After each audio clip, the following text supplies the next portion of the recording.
नमस्कार, बहुत स्वागत। और इस वक्त सबसे बड़ी खबर के साथ शुरुआत करेंगे। लोकसभा में थोड़ी देर में वक्फ संशोधन बिल पर वोटिंग होने जा रही है सुबह 12 बजे से, यानी तकरीबन 11 घंटे का वक्त हो चुका है। लगातार वक्फ संशोधन बिल पर चर्चा हो रही है। 2 बार चर्चा का समय बढ़ा दिया गया है। सुबह 12 बजे से चर्चा का सिलसिला चल रहा है। जेपीसी के पास यह बिल गया था, तमाम जो संशोधन है उसके बाद एक बार फिर अब लोकसभा में यह चर्चा के लिए आया और 12 बजे से, दोपहर 12 बजे से यह चर्चा चल रही है। 11 घंटे से बहस जारी है। जगदंबिका पाल को सुनते हैं। Now I'm not kneeling. You go through the section 6. You understand, sir, please. किसी कोर्ट में चैलेंज नहीं किया जा सकता है। 95 के सेक्शन 6 और 7 में वक्फ बोर्ड को इतना पावर दे दिया सेक्शन 6-7 में कि वो लोग किसी भी सिविल कोर्ट में नहीं जा सकते। आज का दिन ऐतिहासिक होगा। जब भी वक्फ की चर्चा होगी तो याद किया जाएगा कि राइट टू अपील किसी ने दिया था तो नरेंद्र मोदी की सरकार ने दिया था। ये अधिकार है। वो रिवीजन की बात करते हैं, रिव्यू की बात करते हैं, गृह मंत्री जी ने जैसे कहा रिट की बात करते हैं, लेकिन अपील का अधिकार जो मौलिक अधिकार होता है वो इस सरकार ने पहली बार देने का काम किया है कि कोई व्यक्ति हाई कोर्ट तक जा सकता सुप्रीम। अरे और बैठ जाओ, कहते पसमानदा। हम ये गुड गवर्नेंस की बात है, केवल पसमानदा की बात नहीं कर रहे हैं कि ये कहते हैं कि आप डिवाइड कर रहे हैं। पसमानदा की बात कर रहे हैं, खवातीन की बात कर रहे हैं, बच्चों की बात कर रहे हैं, ऑर्फन की बात कर रहे हैं। क्यों नहीं करेंगे? सच्चर कमेटी ने क्या रिकमेंड किया था? सच्चर कमेटी ने कहा था कि आज मुस्लिम महिलाओं की 51% इलिटरेट है, 6% हायर एजुकेशन में नहीं है। मुस्लिम्स की स्थिति SC ST से भी खराब है। ये हमारे सब लोग सच्चर कमेटी ने कहा था कि इनको इंप्रूव करने की जरूरत है। आज जैसे आपने स्वामीनाथन की रिपोर्ट को ठंडे बस्ते में डाल दिया था, उसको लागू करने का काम किसानों के लिए मोदी सरकार ने किया। आज फिर उसी तरीके से, सुन लीजिए, फिर आज उसी तरीके से जैसे स्वामीनाथन की report, Swaminathan committee Congress UPA ने बनाई, लेकिन उसकी रिपोर्ट को लागू करके किसान के आय को दुगना करने का हमने काम किया। आज उसी तरीके से सच्चर कमेटी का, मैं I am addressing to chair, आप मत देखिए, आप सभापति जी उधर मत देखिए, हमको देखिए। हाँ बस आप हमको देखिए, आप बिल्कुल चिंता करिए, समझे? तो मैं आपसे कहना चाहता हूँ उसी तरीके से सच्चर कमेटी बनाई इन्होंने। और सच्चर कमेटी की क्या रिपोर्ट है, हम क्यों लाए हैं आज ये हमारी सरकार ये अमेंडमेंट क्यों लाई है? मैं गंभीरता से कहना चाहता हूं 2006 से 14 तक सच्चर कमेटी की रिपोर्ट के बाद भी इस कांग्रेस को चिंता नहीं हुई कि पसमानदा, ओबीसी, खवातीन, ऑर्फन, इन मुस्लिम गरीब लोगों का क्या होगा। अगर उसकी चिंता हुई तो आज मोदी सरकार को चिंता हुई। और केवल चिंता नहीं हुई, आज इस बिल को लाने का उद्देश्य क्या है?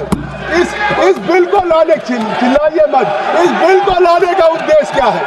इस बिल को लाने का उद्देश्य सच्चर कमेटी जो 2006 की रिपोर्ट थी उसके साथ, सच्चर के साथ नहीं, हमने सच्चर कमेटी की रिपोर्ट लिया, फिर नेशनल सैंपल सर्वे NSSO की रिपोर्ट है, फिर ऑल इंडिया हायर एजुकेशन सर्वे की रिपोर्ट है, फिर नेशनल फैमिली हेल्थ सर्वे की रिपोर्ट। कुछ ज्ञान बढ़ा लो, अपना ज्ञान बढ़ाओ। नेशनल फैमिली हेल्थ सर्वे की रिपोर्ट है, NFHS 2019-21। ये सारी रिपोर्ट के आधार पे ये मोदी सरकार के तीसरे कार्यकाल, अरे 2 मिनट सुनिए, मोदी सरकार के तीसरे कार्यकाल का सबसे महत्वपूर्ण विधेयक है ये संशोधन का, जिसमें कि आज उन पसमानदा को होगा। मैं आपसे कहना चाहता हूं कि आज ये जो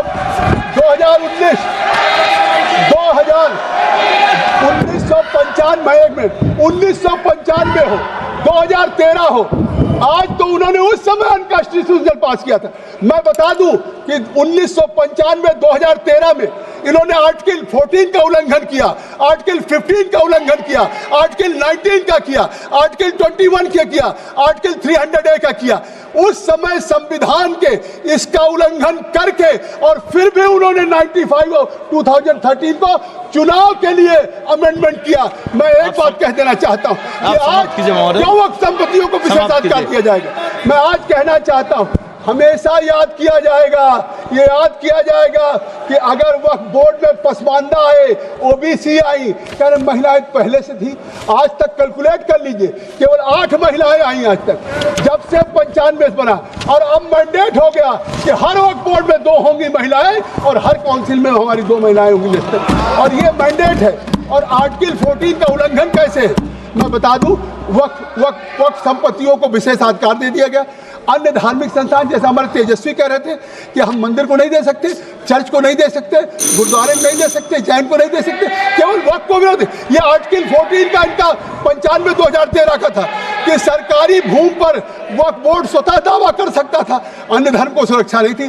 फिर आर्टिकल 15 धर्म के आधार पर भेदभाव करने सेकंड में समाप्त कीजिए। केवल बात, अभी स्पीकर साहब को 5 मिनट देंगे ना, आप चले जाइए, स्पीकर साहब 5 मिनट देंगे। स्पीकर साहब बहुत ही very kind enough to me. Speaker साहब बहुत मेहरबान रहते। तो मैं अभी शुरू कर रहा था आपके आने पे कि आज ये जो 1995 और 2013 है वो अनकॉन्स्टिट्यूशनल था। और मैं कहना चाहता हूं कि अगर आज ये सरकार आर्टिकल 14, 15, 19 और राइट टू प्रॉपर्टी का जो उस समय उल्लंघन करके और कांग्रेस यूपीए सरकार में उस तरह का लॉ वक्फ को बना करके किसी संपत्ति को वक्फ घोषित कर दिया जाए, आज उसको ठीक करके एक संविधान संशोधन पर कानून बनाने का काम मोदी सरकार कर रही है। और जिस तरीके से मैं आपसे कहना चाहता हूँ कि आज जिस तरीके का है, आज ये कहते हैं, अभी उवैसी साहब कह रहे थे कि ये प्योरली, 1 मिनट में बात खत्म करूंगा, प्योरली रिलीजियस बॉडी है। कई केसेस का उदाहरण लोन दिया। मैं कहना चाहता हूं, सच्चर कमेटी की क्या सिफारिश है? क्या सच्चर कमेटी जिसकी दुहाई, मैं एक बात है, सच्चर कमेटी ने कहा था, सच्चर कमेटी की संस्तुति है कि वक्फ बोर्ड में नॉन मुस्लिम रखे जाए, वो हम सच्चर कमेटी की रिपोर्ट को लागू करने का काम करें। ये सच्चर कमेटी की रिपोर्ट है कि आज पसमानदा हो, गरीब हो, आपको क्या मालूम है? तो आज हम सच्चर कमेटी की उस रिपोर्ट को लागू कर रहे हैं। उसकी आय को शिक्षा, स्वास्थ्य, रोजगार के लिए वक्फ बोर्ड के भ्रष्टाचार के सब गृह मंत्री जी कह चुके हैं। लेकिन मैं आज कहना चाहता हूं कि आखिर वक्फ बोर्ड का फायदा क्या है? 2019-20 में वामसी पोर्टल से कह रहा हूं कि उस समय 166 करोड़ था और आज घट के 14 करोड़ 9.92 लाख। आज वक्फ बोर्ड तनख्वाह नहीं दे सकती है। तो अगर सीएजी के द्वारा नियुक्त किए हुए अगर ऑडिट होगा तो उसका फायदा किसको मिलेगा? गरीब मुसलमानों को मिलेगा, आम मुसलमानों को मिलेगा, पसमानदा को मिलेगा। इसलिए मैं कहना चाहता हूँ और इसलिए मैं कहना चाहता हूँ कि आज जिस तरीके से हमारा ये हुआ है, मैं धन्यवाद दूंगा कि हमारी सरकार ने इस वक्फ की कमेटी की मेहनत से 6 महीने में जो रिपोर्ट दिया, उस रिपोर्ट को लागू करके एक नए सुशासन में आज भारत में इस लागू करके देश के पसमानदा आम गरीबों को फायदा। बहुत बहुत माननीय मंत्री जी।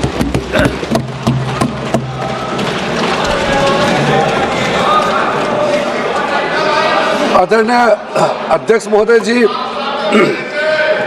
मुझे लगता है कि आज दिन भर का चर्चा होने के बाद मेरे जवाब से पहले जॉइंट पार्लियामेंट्री कमेटी का अध्यक्ष को आपने बोलने दिया। एक तरीके से ये अच्छा डिबेट का संपन्न का एक ये प्रतीक भी है। मैं पूरे जॉइंट पार्लियामेंट्री कमेटी में मेंबर्स के साथ साथ आज जितने भी मेंबर्स ने पार्टिसिपेट किए हैं, सब लोग ने अपने अपने तर्क रखे हैं, पक्ष में विपक्ष में सबने रखे हैं। मैं सबको सबसे पहले मेरे तरफ से धन्यवाद देना चाहता हूं। मैंने गौर से सुना है और जैसे हमने शुरुआत में बिल प्रस्तुत करते समय अनुरोध किया था कि हम भरपूर चर्चा किया जाए इस सदन में और हम सबका सुनेंगे और जवाब भी हम देंगे। मेरे ख्याल से कई मुद्दे ऐसे आया जिसका जो इस बिल का पक्ष में बोलने वालों ने बहुत अच्छे तरीके से जवाब भी दिया है। इसलिए कई ऐसे पॉइंट्स हैं जिसको मैं तो ये सीधी तस्वीरें आप देख रहे थे। क्या कुछ घटनाक्रम रहा और क्या बड़ा घटनाक्रम रहा, अब वो जान लीजिए। इस चर्चा के दौरान ओवैसी ने लोकसभा में वक्फ बिल को फाड़ दिया और कहा मैं इस कानून को फाड़ता हूं, आप ही जज होंगे, आप ही फैसला करेंगे, सब कुछ आप करेंगे, ये बात उन्होंने कही। 172 वक्फ की संपत्ति ASI archaeological survey of India इनके दायरे में है।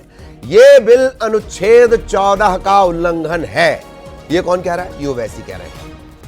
मदरसों को निशाना बनाया जा रहा है। आरोप कौन लगा रहा है? ओवैसी। ये गंभीर आरोप लगा रहे हैं। का मकसद सिर्फ मुसलमानों को जलील और रुस्वा करना है, मुसलमानों को दूसरे दर्जे का शहरी बनाने का इनका मकसद है।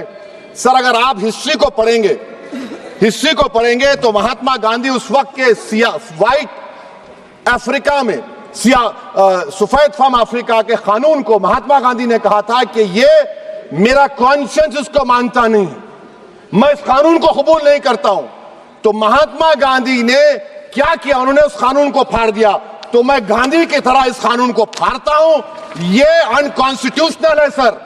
इस देश में झगड़े पैदा करने का काम बीजेपी करना चाहती है मस्जिद और मंदिर के नाम पर। इसीलिए मैं इसका कंडेम करता हूं और मैं आपसे गुजारिश करता हूं कि मैंने अपने 10 अमेंडमेंट दी है, आप इसको कबूल करिए सर, मुझे बोलने का मौका दीजिए और उस पर डिवीजन का मैं डिमांड भी करूंगा। Thank you sir. अब इस मामले में बड़ा अपडेट यह है कि ओवैसी के बिल फाड़ने की जांच हो सकती है। लोकसभा में बिल की कॉपी फाड़ने पर विवाद बढ़ गया है। सूत्रों के हवाले से हम आपको ये बड़ी खबर बता रहे हैं। बिल की कॉपी फाड़ने को लेकर जांच हो सकती है और नियमों के तहत ये जांच होगी।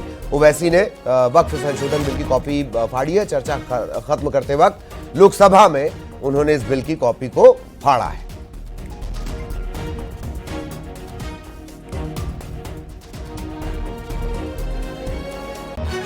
और ओवैसी के बिल की कॉपी फाड़ने पर जगदंबिका पाल कह रहे हैं कि जेपीसी में, ज्वाइंट पार्लियामेंट्री कमेटी में विपक्ष को बोलने का मौका मिला है। बिल की कॉपी को फाड़ना असंवैधानिक है। आज का दिन ऐतिहासिक होगा। बिल बिना चर्चा के भी पास हो सकता था।